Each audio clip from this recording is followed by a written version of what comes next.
Hello, everyone, and welcome to today's webinar. I'm Rosanna Francescato, Communications Director with the Clean Coalition.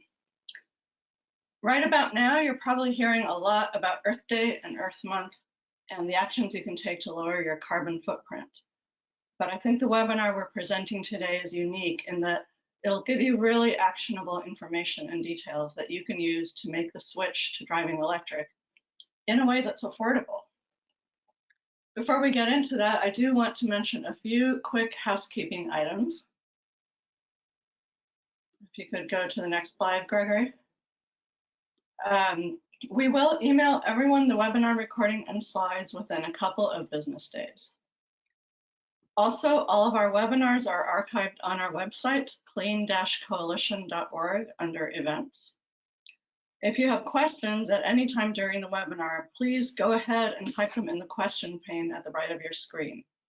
We'll answer as many questions as we can during the Q&A, which will follow the presentations, but you don't have to wait till then to enter your questions.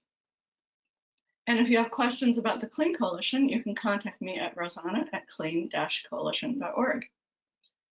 And now moving on to today's presentation. Presenting today is a program manager at the Clean Coalition, Gregory Young. Before joining the Clean Coalition, Gregory collaborated with several nonprofits and community-based organizations to develop planning processes to help build resilience and agency for disadvantaged populations.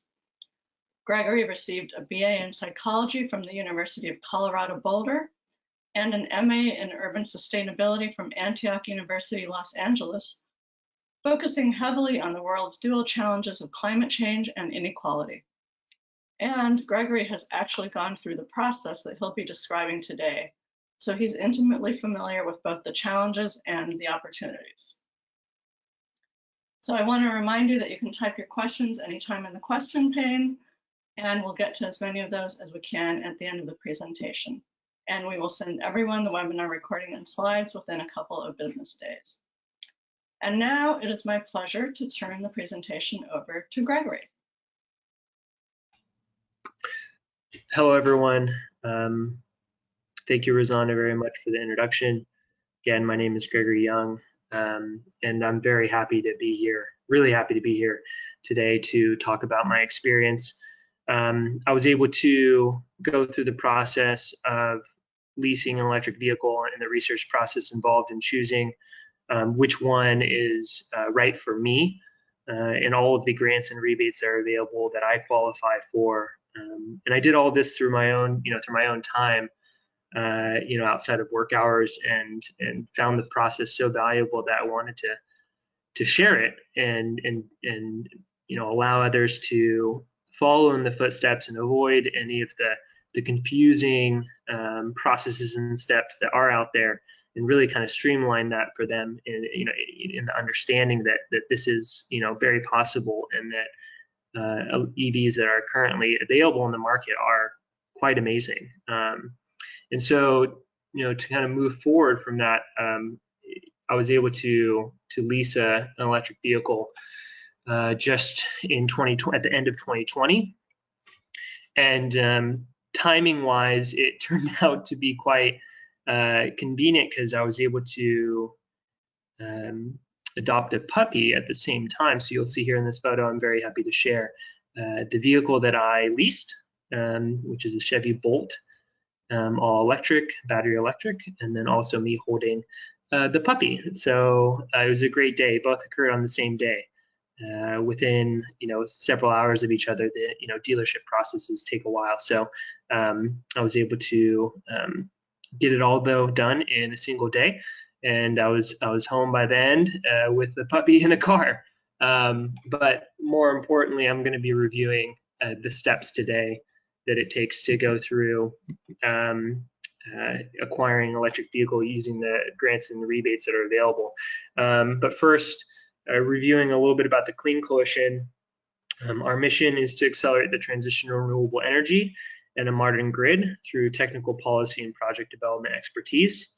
And we believe in a renewable energy endgame in which 100%, there will be 100% renewable energy. 25% of this is local, interconnected within the distribution grid and ensuring resilience without dependence on the transmission grid. And 25% will be remote, fully dependent on transition grid for serving loads. So the webinar agenda for today is broken down as follows. I will review the cost breakdown and specs of the Chevy Bolt, the electric vehicle that I chose, how I got started, and how I applied for the Clean Vehicle Assistance Program. Those are grant funds I'll talk about. How I applied for the Clean Vehicle Rebate Project. These are rebate funds that are made available. And then I'll discuss the California Clean Fuel Reward, the process that I went through to conduct my vehicle and dealership research, and then as well as follow-up tips, tricks, and helpful websites that I summarized and wanted to pass forward to everyone. And then lastly, of course, the best times to charge your EV, which is very important when considering the fuel that you are now using is dependent on the electrical grid and when the carbon emissions of that electric grid are the cleanest. So here's a relatively text-dense page. I'm going to be walking through it. So I chose to go through the process of finding a lease for a couple reasons. The main one, though, was that when choosing a lease, it's oftentimes less expensive upfront. You're only choosing to lease for a set number of years, 3 years for which I chose 3 years. As opposed to purchasing a vehicle, which obviously you own it for the lifetime of the vehicle, you own the vehicle for the lifetime of it, but it also costs a lot more. I wanted to try and go for total lease price, which I wouldn't have to really spend any money. That was the goal that I had. So I didn't want to take a loan out, which I would have had to do, heavy loan for purchasing a vehicle, which comes with interest. I wanted to reduce costs as much as possible. So I chose the lease option, 3-year lease option for my Chevy Bolt. And then I also chose to go with a single payment lease option. So there's an important difference between a regular lease and a single payment lease. It kind of explains it in the name, but you just pay one flat fee for the lease, and you don't have to pay anything monthly over the course of the 3 years. This is beneficial for one, it's one and done, right? You pay them out and you don't have to worry about it. And then also too, a lot of dealerships provide a very slight discount if you just pay the single payment right then and there. So that added value because of that also reduced the price a little bit. And so through my research, I ended up finding a dealership that quoted me $8,880 for this single payment lease option. So then I took that amount and then I figured out what my total cost would be based on all of the grants and the rebates that I qualified for. And so you'll see there the Clean Vehicle Assistance Program grant, CVAP for short. I qualified for $5,000 of that grant amount, and I'll go into that in more detail. But this grant is applied directly at the dealership. So you receive an approval letter after applying. If you qualify, you receive an approval letter, and then you take that approval letter, and then you go to the dealership that has the vehicle that you're interested in, and then that amount gets applied directly at the dealership. So for my instance, the $8,880 of the single payment lease was reduced with that $5,000 grant funds to $3,880. And then that $3,880 was actually the amount I had to pay at the dealership. So I just wrote a check. But then when the day after I got home, I then took I then applied for the Clean Vehicle Rebate Project rebate funds. which I figured that I found that I qualified for.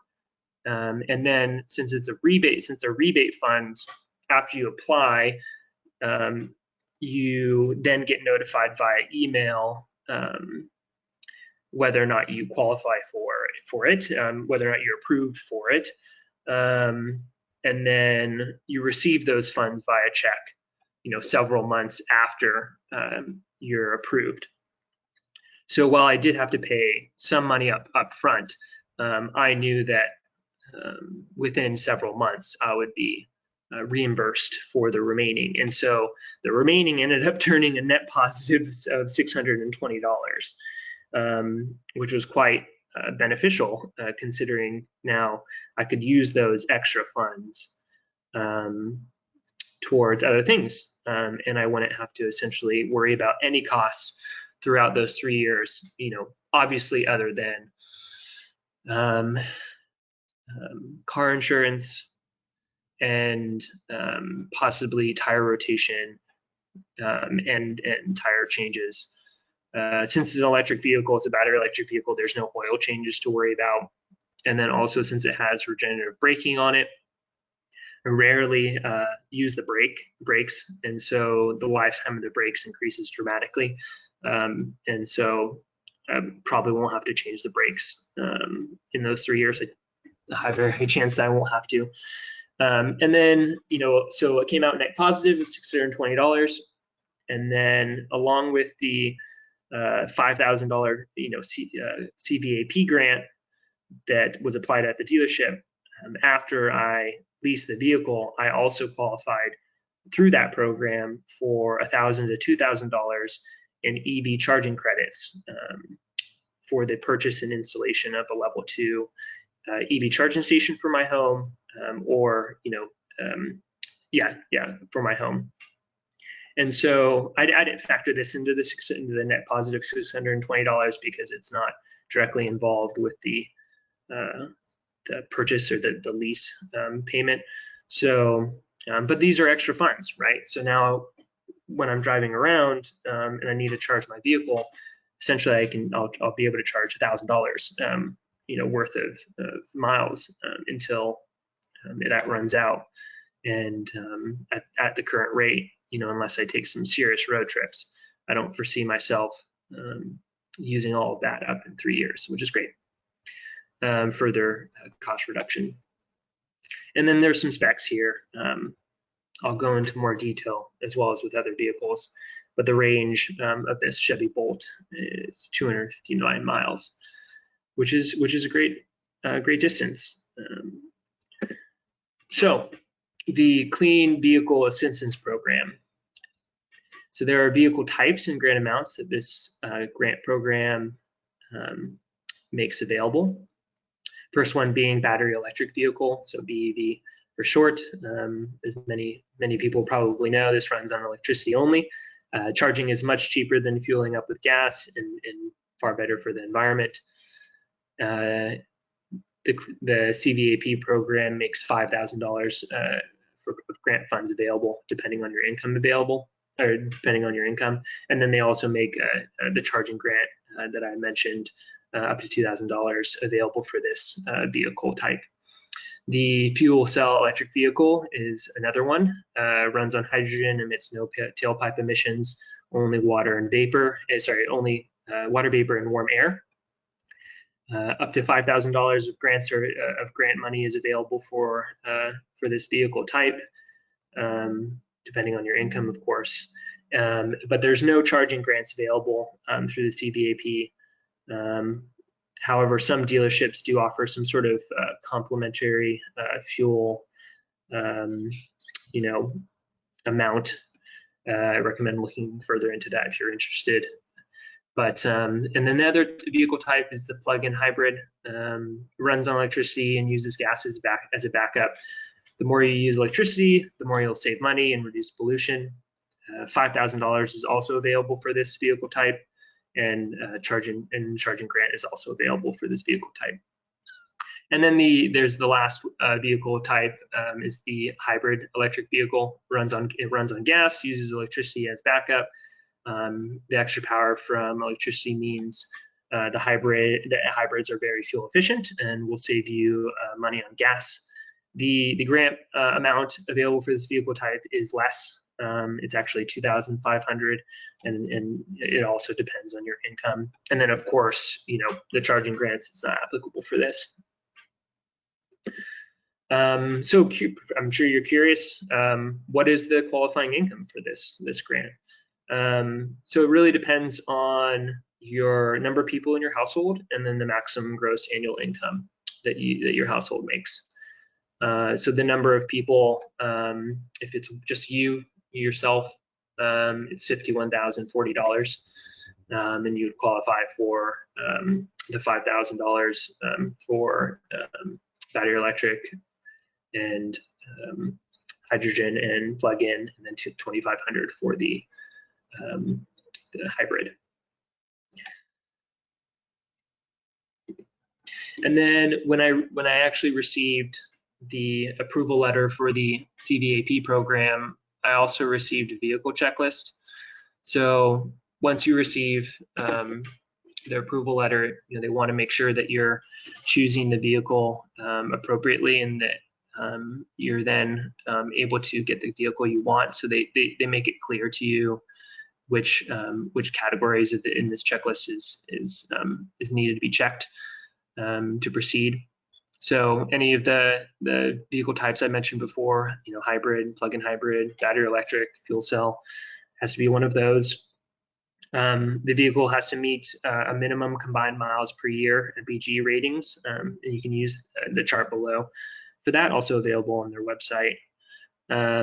The vehicle has to be a model of 8 years old or newer. So if it's year 2021, then it has to be 2014 or newer. It has to have 75,000 miles, original miles or less. No modifications to the vehicle, clean title, no open recalls. Has to be able to provide vehicle inspection by an automotive mechanic. And then, you have to be able to provide a vehicle history report. Those are all featured on the checklist that they provide you once you receive your approval packet. And then also too, I wanted to go into a little more detail on this charging grant options. So if option one is the EV charger installation option. So the Clean Vehicle Assistance Program has collaborated with Grid Alternatives, and they together will help you schedule a home evaluation to see if your residence meets the parking and electrical requirements for installing a home charger. And then that $2,000 of eligible funds is applied for the installation if you meet their requirements.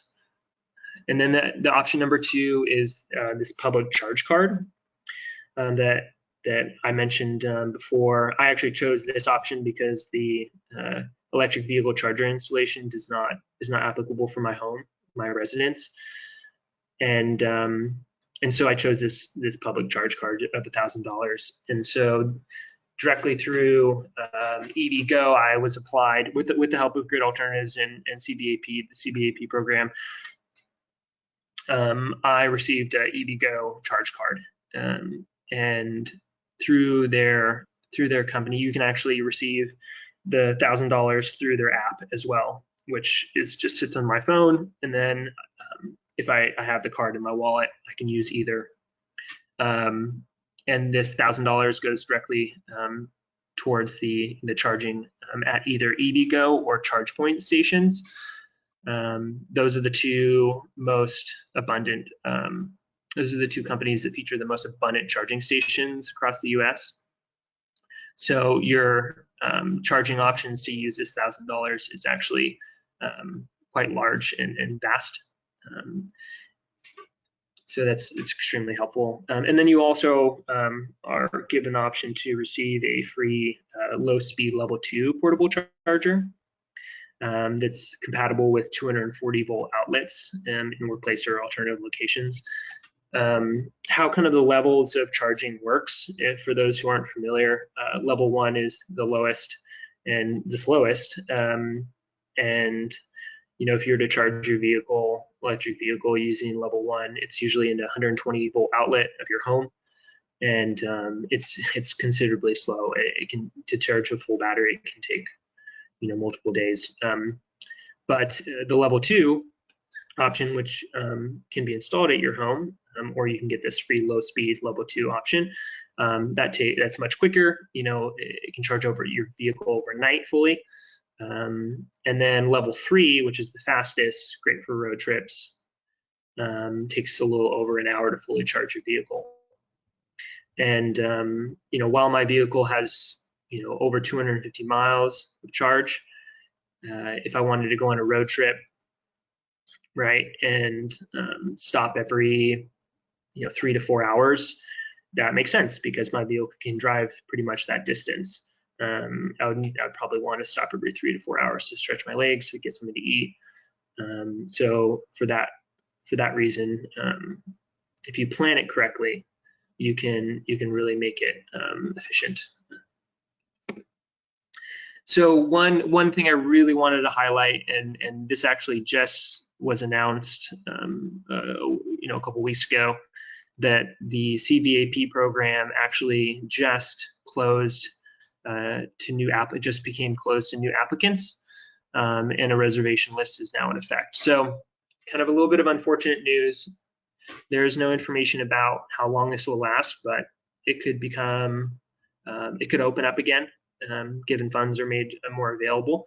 It's hard to say, but they encourage you to check their website often for programmatic updates. So if you actually, or anyone in the crowd has applied and received your approval letter, you're good. You probably know this, but you're fine. Those funds have been allotted to you. And however, if you did apply after March 17th, then you were probably put on a reservation list.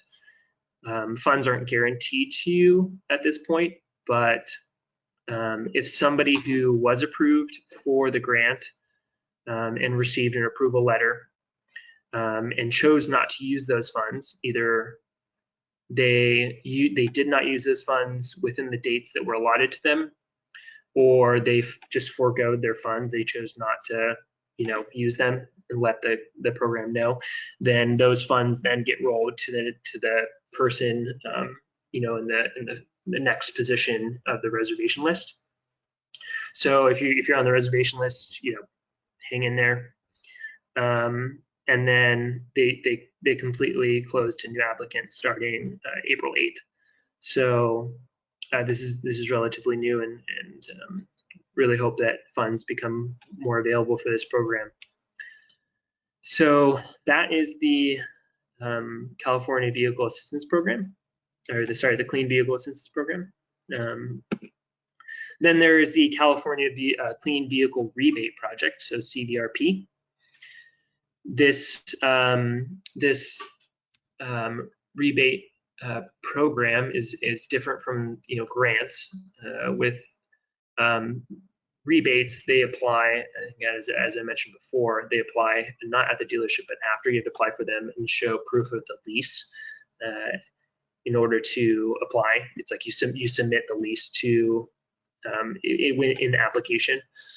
So you have to apply for it after you purchase your vehicle. Now, the amount of funds that are made available are quite large. It really depends on your income and then the vehicle type that you choose. So the amount can range from $750 to $4,500. And to meet to receive these funds, your income eligibility requirements needs to be as follows: $150,000 for single filers, $204,000 for head of household filers, and $300,000 for joint filers. This income gap, applies to all their eligible vehicle types, which I'll discuss in the next slide, except for fuel cell electric vehicles. And then in addition, there is $2,500 that are made available as an extra rebate for those applicants with household incomes less than or equal to 400% the federal poverty level.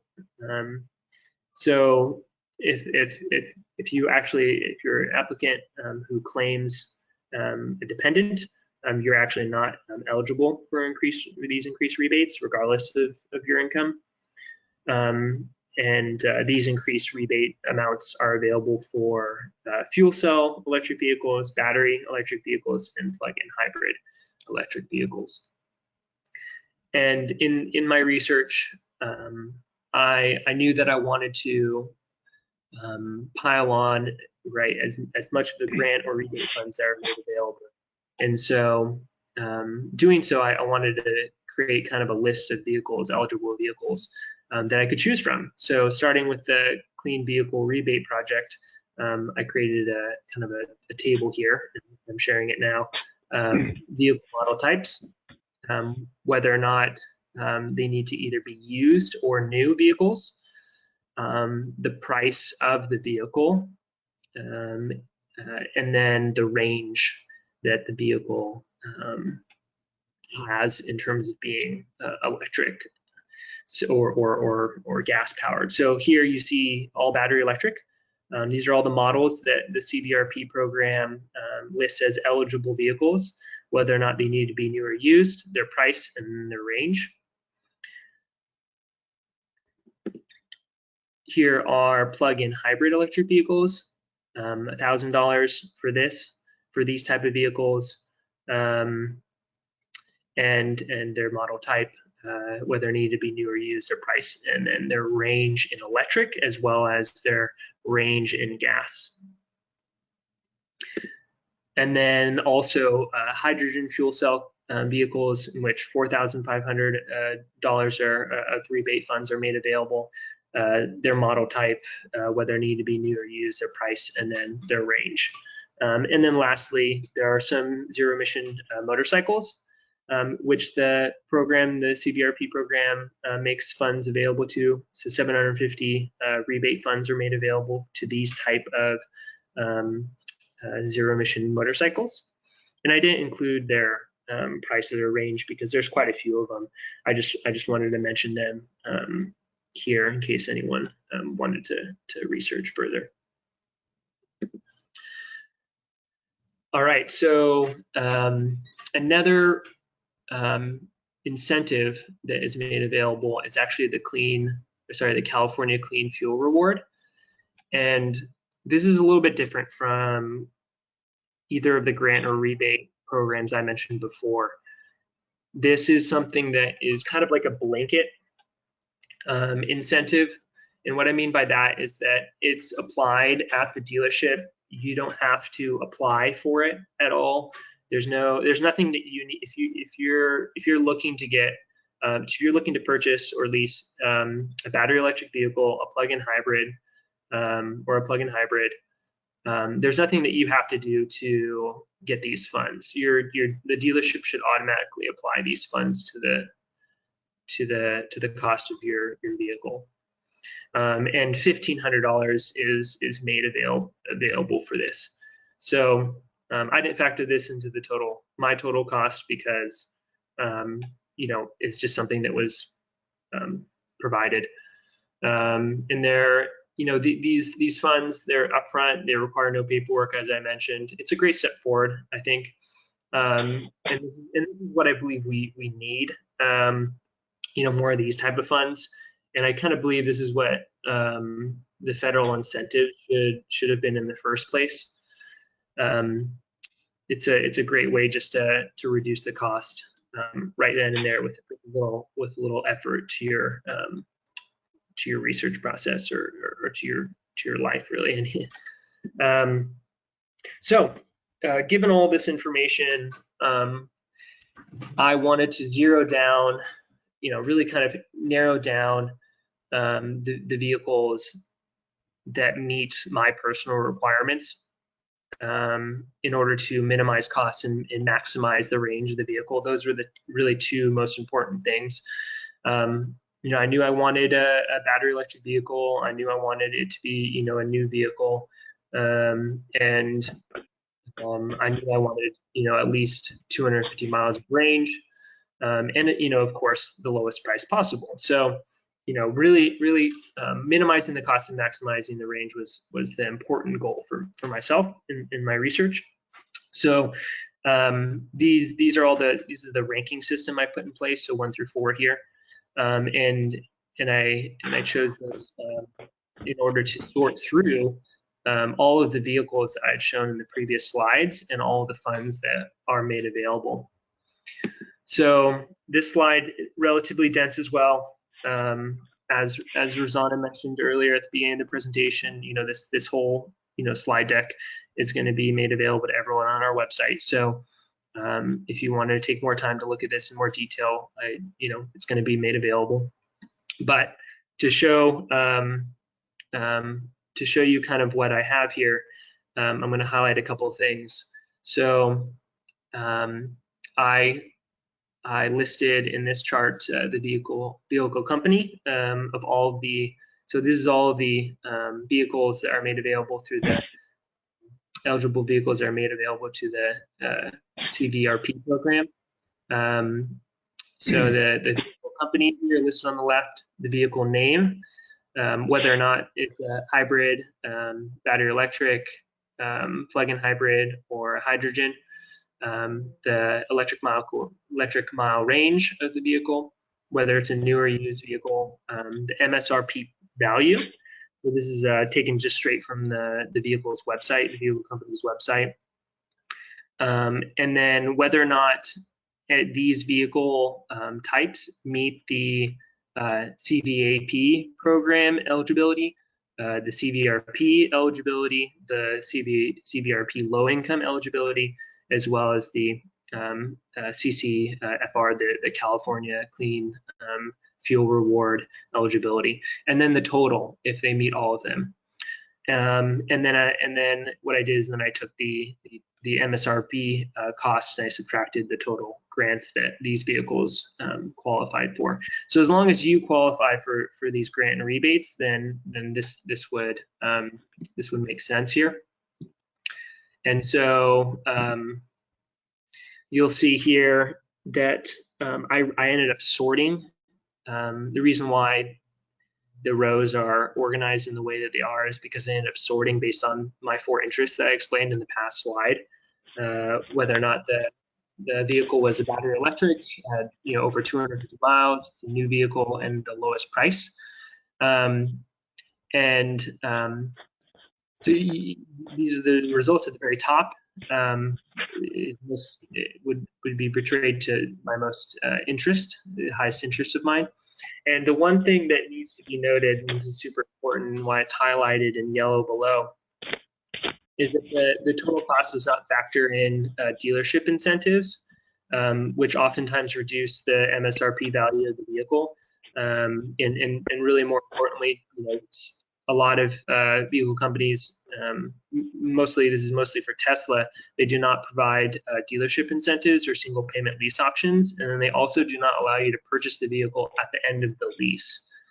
And this is important because this MSRP value that's listed here and this total cost on the far right is actually really subject to change based on really what the dealership is quoting you. So there may be this cost, the total cost on the right may be what you're looking at initially, but when you call the dealership and they tell you which vehicles are available, they might have marked down the MSRP value of the vehicle by a significant amount. It may not be 36,000 anymore. It may be 32,000, and then all of the rebates and grants that you qualify for then would be reducing that price further. And then it also doesn't take into account other incentives that some dealerships offer. For example, when I was calling around to dealerships, a lot of them were asking me the same series of questions like, are you a recent college graduate? Are you currently leasing a vehicle? Are you a Costco membership? All of these questions that if answered yes, would then further apply other incentives that could reduce the cost more. So this is something really important to note, that while it does say on my chart here that the Tesla Model 3 it would be more favorable to me than the Bolt. This is not taking into account that if contacting the dealerships directly and going through a series of questions that they're going to ask you to see if you qualify for other incentives, that you could essentially reduce the cost even further than what is shown. So I'll go through what the steps I took to reach out to dealers, but this can be useful if you're interested in knowing what vehicles you could get if you qualify for the CVRP program and the CVAP program. It helps you choose based on the price and the mileage range. So I encourage you to take a look at that. And let's see here, moving on to the next slide. There we go. So dealership research and results. So the process I went through, did take time, and the whole my whole hope around this is that by sharing this information, it will streamline and really avoid other issues that other people experience going through the same process that I went through, and give everyone kind of the information they need to proceed and not to get stuck in that analysis paralysis stage. So this is the process I took. Everyone, is welcome to probably do it differently, but this is what I seem to be most efficient. I reviewed the CVAP qualifying dealership list. This is something that everyone receives if you receive an approval letter from the CVAP program. These are all the qualified dealerships that will take your grant funds. It's quite a few, so it's not like it's a handful. It's a huge list. But of course, I wanted to choose from that list and make the process simple. And so I called all the dealerships from that list, asking for single payment lease quotes. And I chose to start from closest to me and working my way out. So I live in the Santa Barbara County area, city of Santa Barbara to be exact. And I chose to start with local dealerships and work my way, out. And I was asked by all the dealerships the same series of questions, like I mentioned. Are you a recent college graduate? Are you Costco membership? Are you currently own a Chevrolet or GM vehicle? Are you leasing? Are you currently leasing a vehicle? And so all of these questions that the dealerships asked me, they asked me for a reason, right? Because she answered yes, then you may qualify for other incentives that the dealerships then apply to your single payment lease or your cost of the vehicle. And these questions change the incentives, because the incentives change, right, on a monthly basis.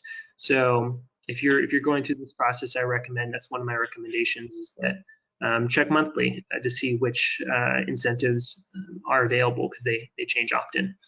And then from all the information I gathered, I created a spreadsheet. I logged, all the dealerships that I called. I didn't want to call the same ones, because I ended up calling close to 16. I called 16, so I didn't want to, 1 week call, the same that I called the next week, right?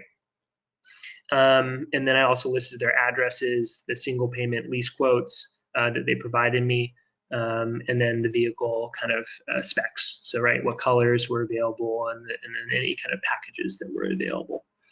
The results I came across were that the 16 dealers I reached out to, only 13 of them provided me verbal quotes. There was a couple that just didn't call me back with quotes. And then it's good to know that dealers, would not provide me written quotes, because those are the price comparison tools that people use for the most effective comparative shopping. In general, dealerships would ask to see the best single payment lease quote that I was claiming to have received verbally from another dealership, and nonetheless, always conveying the best price seemed to be an effective strategy. And so the average verbal single payment lease quote I received was a little over $11,000, so $11,131. This was for a 3-year lease. 10,000 miles a year. So I could drive over the course of 3 years, 30,000 miles. And then the lowest single payment lease quote I received was 8,880. And so what was quite interesting was that since the average was over 11,000 and my lowest was 8,880,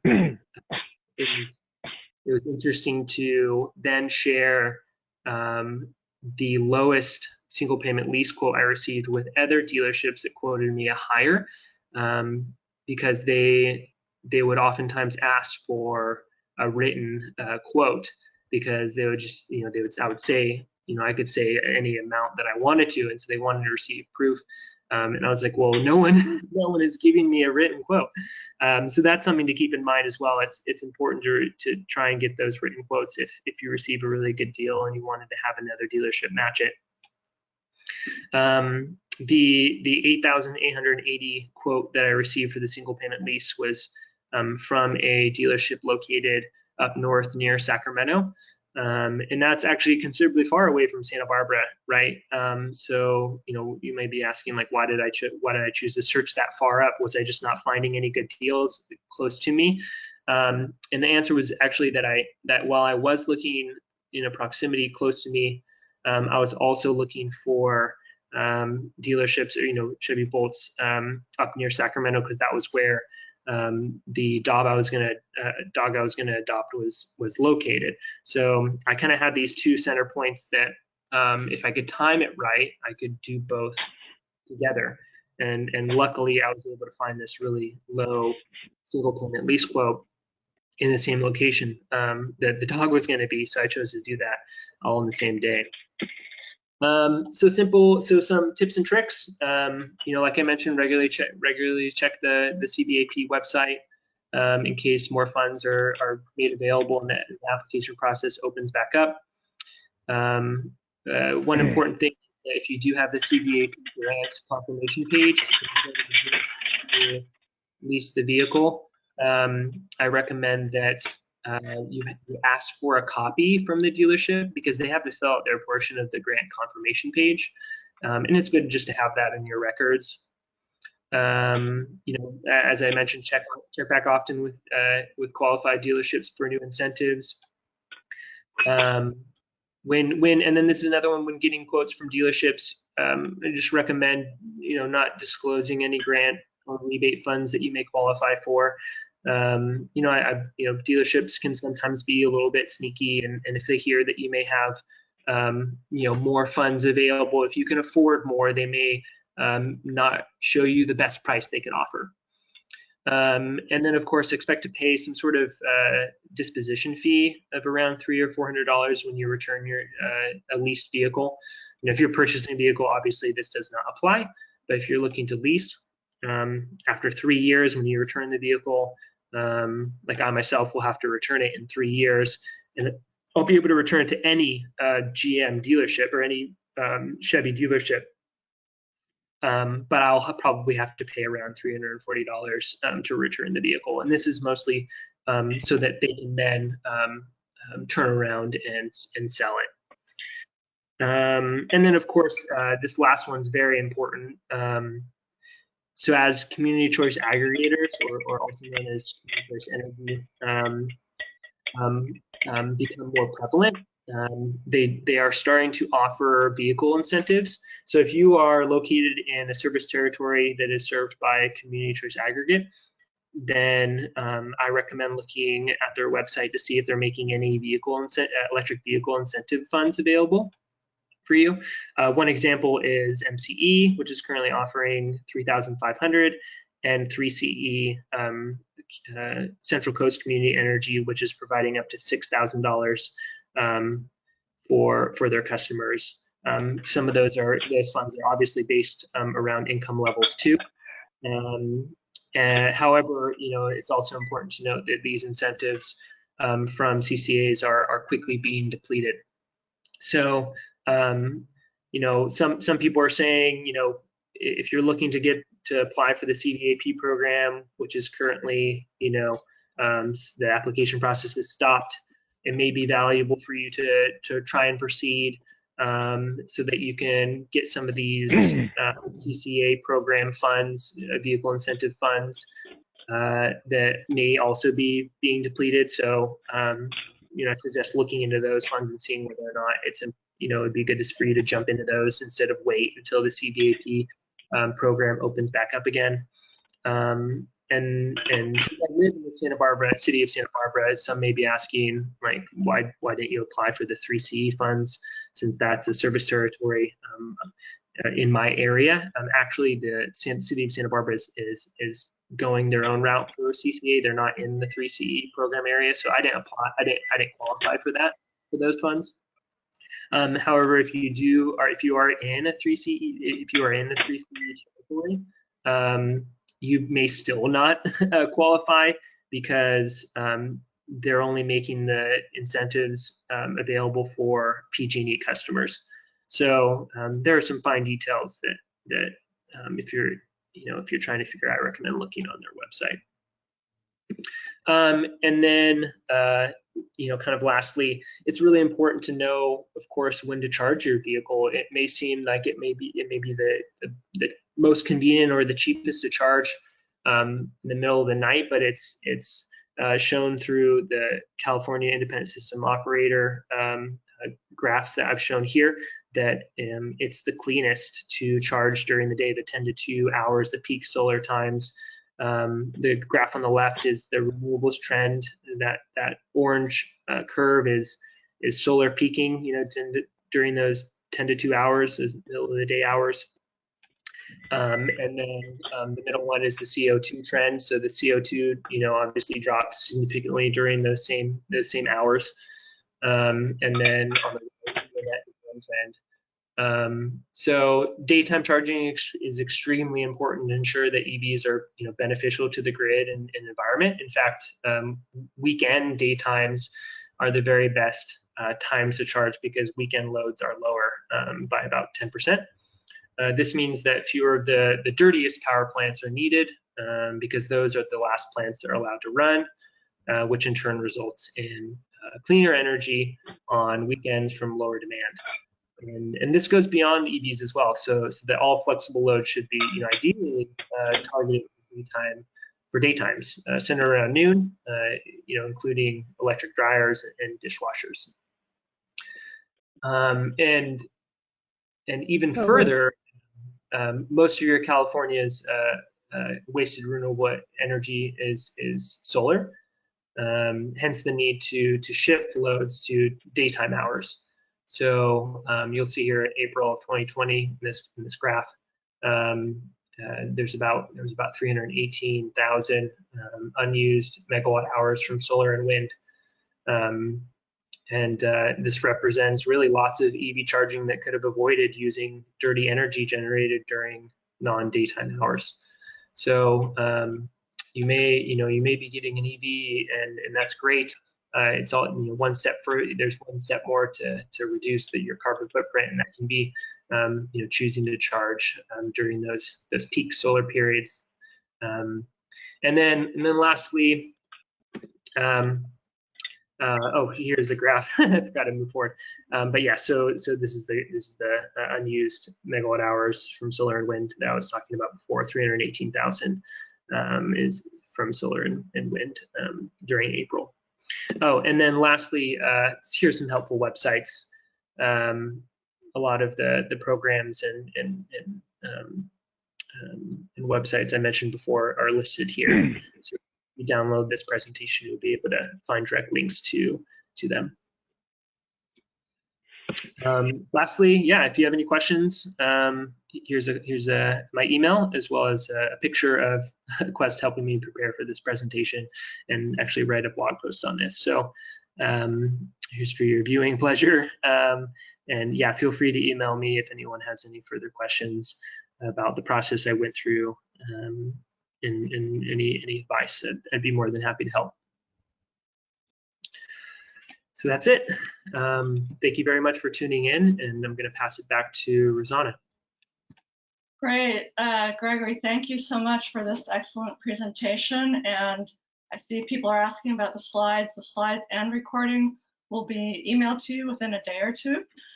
Let's get into the questions so we can cover as many as we can. We have a lot of good questions. And we have some about the programs themselves and whether, qualifications. So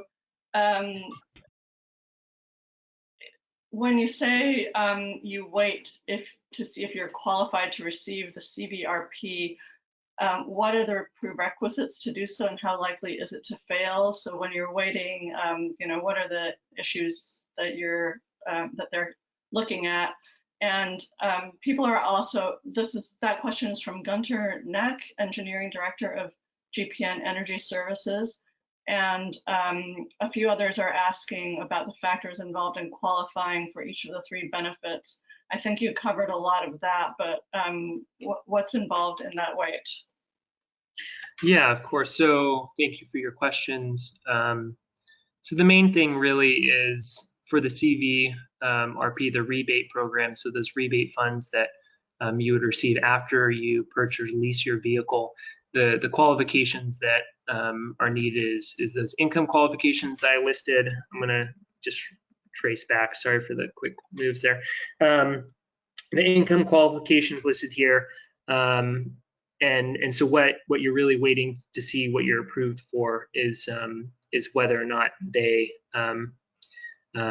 your income meets that qualification. You actually send in the application of the rebate, you send in your lease or the purchasing document, as well as your tax tax refund tax return document.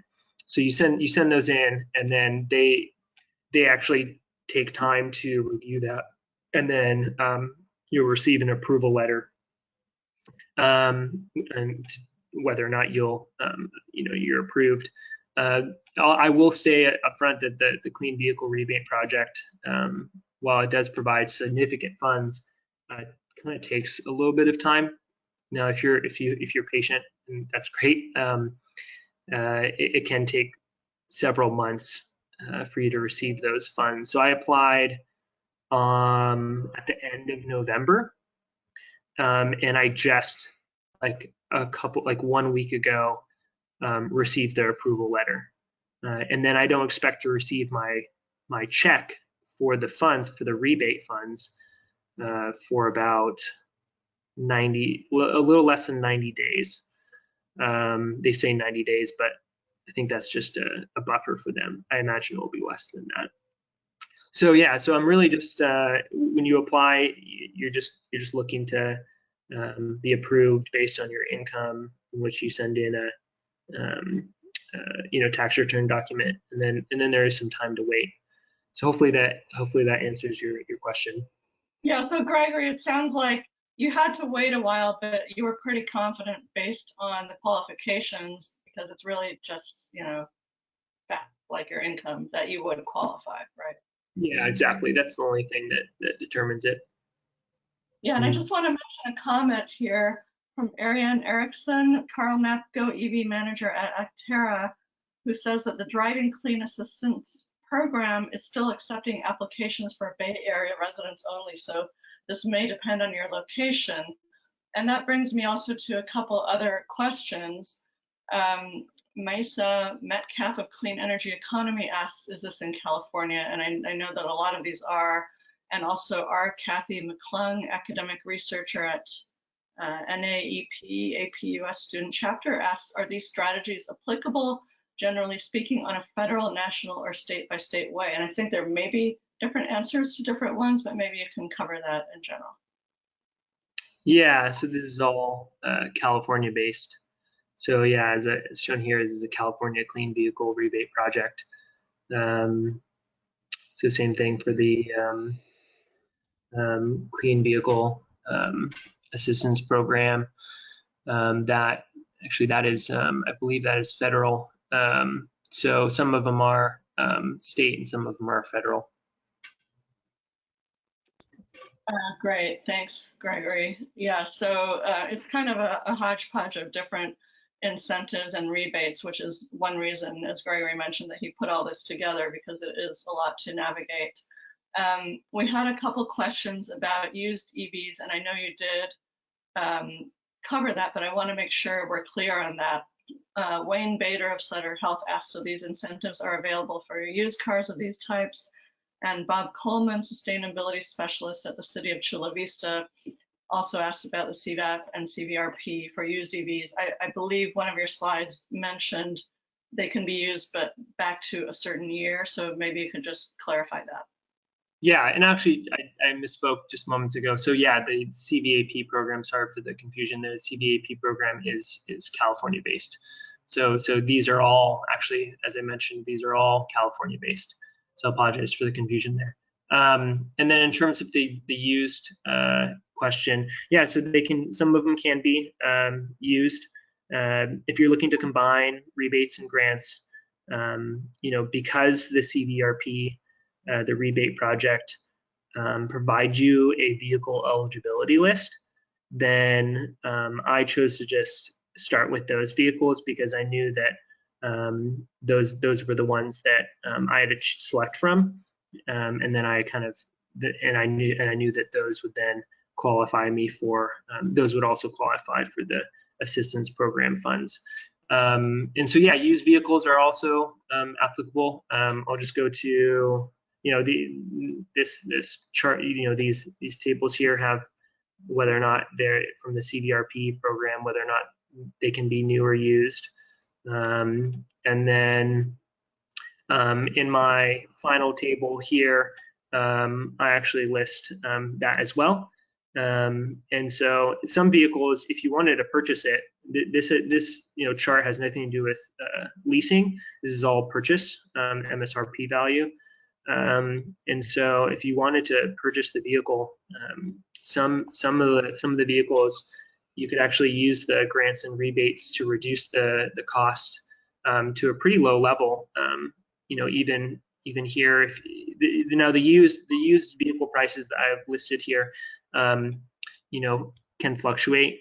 This is what the average for the used vehicles is, the average cost that I kind of found, what people are paying for these used vehicles. But if you wanted to go with a smart car, electric 4.2, or you could essentially use all of the funds if you qualified for them, and pay for what an average price, what looks like to be around $10,000 for a used version of this, and you could own the car and for free. However, though, it's good to note that this version of the smart car is only has about 58 miles in range, so it's pretty limited. Yeah. But yeah, you can go for the used. You can go for the used options, and those would be beneficial. Leasing a used car I believe is possible, but I think it has to be it comes with some strings possibly. So, but yeah, I look.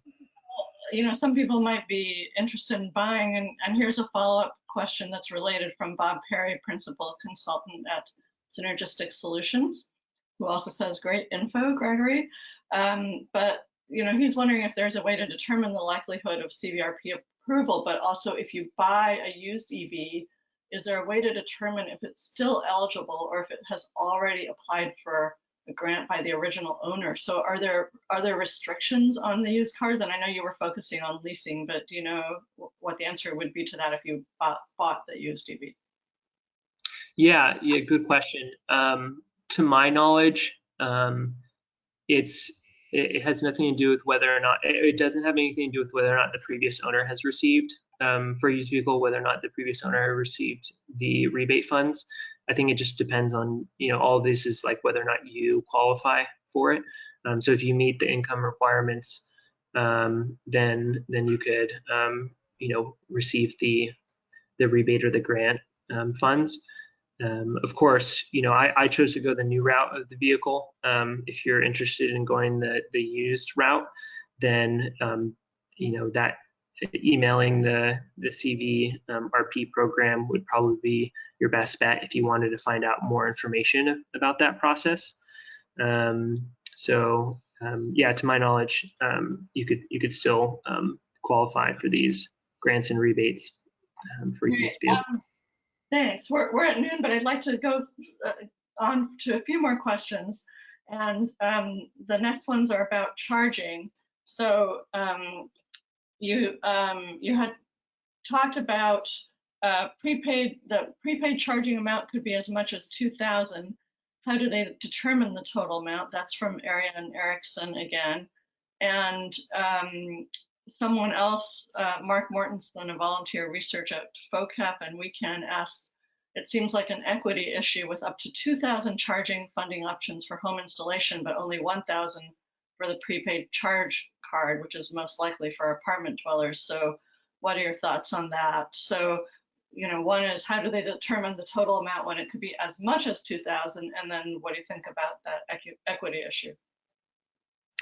Yeah, so yeah, good questions. So just to clarify, so it's clear, it's either 1,000 or 2,000, and as shown here, it's 2,000 if you're installing the charger at your home residence, and it's 1,000 if you want the prepaid. So there's no determining how much you qualify for. It's more of your choice, right?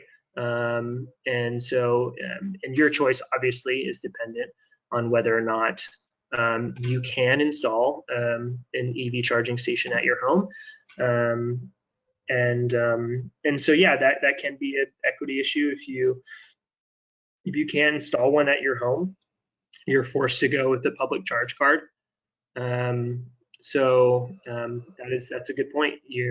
But at the same time, these are some great funds that are made available. If you happen to meet all of those low income requirements to qualify you for these funds, right? Then and you happen to be able to live in a home residence that you can install a level 2 charger at your home, then it sounds like that's the sweet spot. So they really tried their best to make these programs available to those that could afford it, that have kind of the lower income that couldn't afford an electric vehicle maybe to begin with. And then while also trying to make this home charging station option available too. Yeah, great. And just I would remind people, Gregory is one of those people who can't install it at his home and was pretty happy with the prepaid charge card. And of course, installing a charger at your home is quite expensive. So I don't know if 2,000 would necessarily even cover it. But also another related question from Bill Hilton from the Unitarian Universalist Church of Palo Alto asks if your Bolt has DC fast charge capability. Yes, I believe that comes standard with Bolts. So that allows me to charge at those level 3 charging stations. And so, yeah, the EVgo or the charge point for the public charge card I use for those, or anywhere else, I can charge at any other charging stations, level 3 charging stations with the DC fast charging. Yeah, and that's really helpful. I was able to actually find a nice level 2 charger as well that is at a park where I take my new dog. So it's very convenient. I can get him some exercise, charge my car, even though it's only around 20 to 30 miles every hour to 2 hours. So it may be slow, but it's you just find your way. You find your weeks and you plan them out. Try to be efficient with them, and sometimes you can make it happen to your advantage. Great. Here's a question from Robert Whitehair, Vice Chair of Sustainable San Mateo County.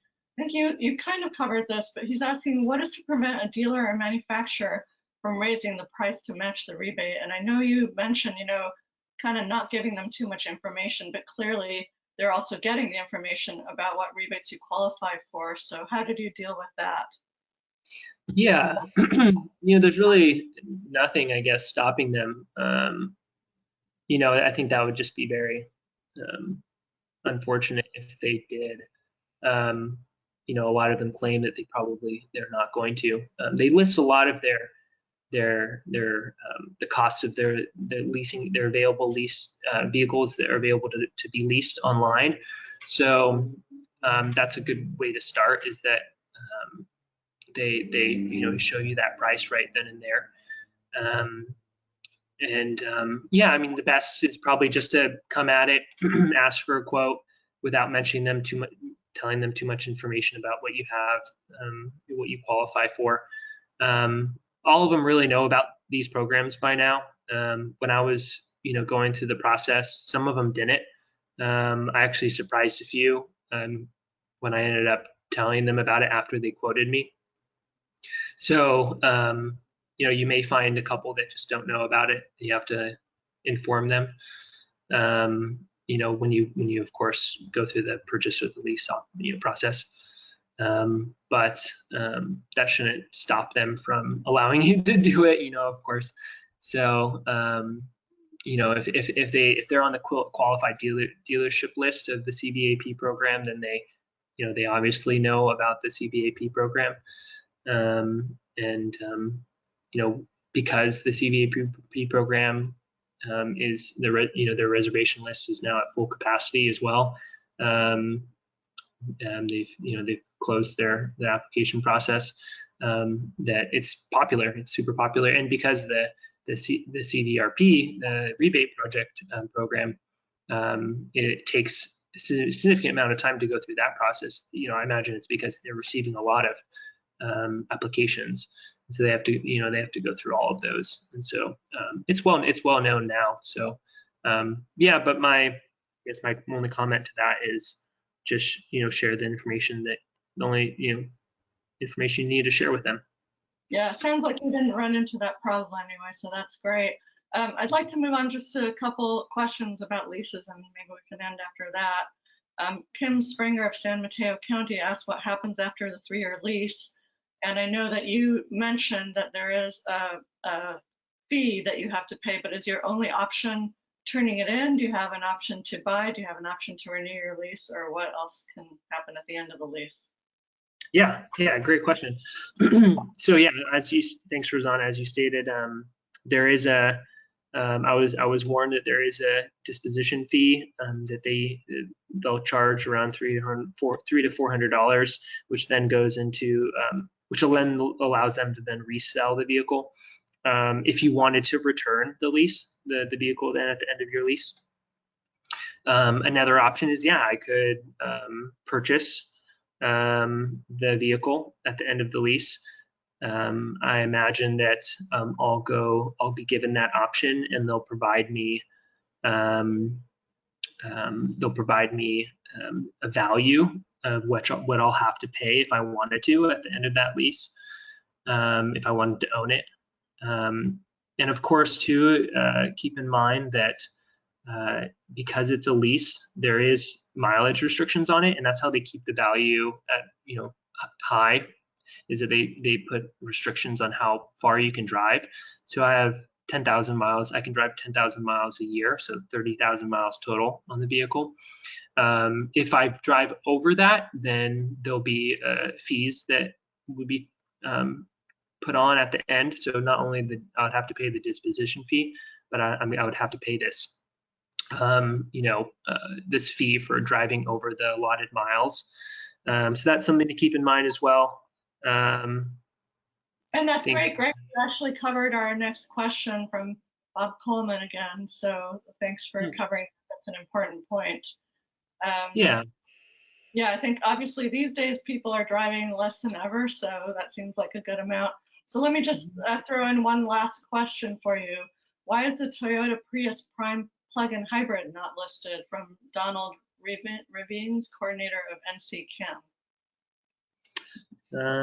Why it's not listed on? And maybe that just wasn't one that you were focusing on. I know you were looking at, not at hybrids, but is that something you came across? Well, just looking here, I wanted to cover my bases here. So it looks like, I didn't list it here, and the reason, it's not necessarily like the reason why I didn't list it. This is everything that was, these are all the vehicles that the Clean Vehicle Rebate Project shows on their website as eligible vehicles. So I mean, I imagine the reason why I didn't list it was because they don't list it on their website. It looks like they list the for plug-in hybrids. They list the Toyota RAV4 Prime, and yeah, that's the only plug-in hybrid by Toyota that they list. So they may have updated their website since I created this graph, but from the time that this chart, but when I created it, these were all the vehicles that that they showed on their website. So Right. Yeah. yeah, if you want more clarity around why I chose why I listed these vehicles, go ahead and check out the Clean Vehicle Rebate Project's website for more information. Great. And yeah, that's a good segue to remind everyone that we will email you the webinar recording and slides within a couple days. We'll also post the recording and slides on our website under events, and you can also find upcoming events there. So I want to thank you, Gregory, for a great presentation. I'm sorry that we couldn't get to all the questions, but thank you all for joining our webinar today, and be sure to check back for future webinars. Thank you, Rosanna, and thank you everyone else. I appreciate it. Great. Thanks, everyone. Bye-bye.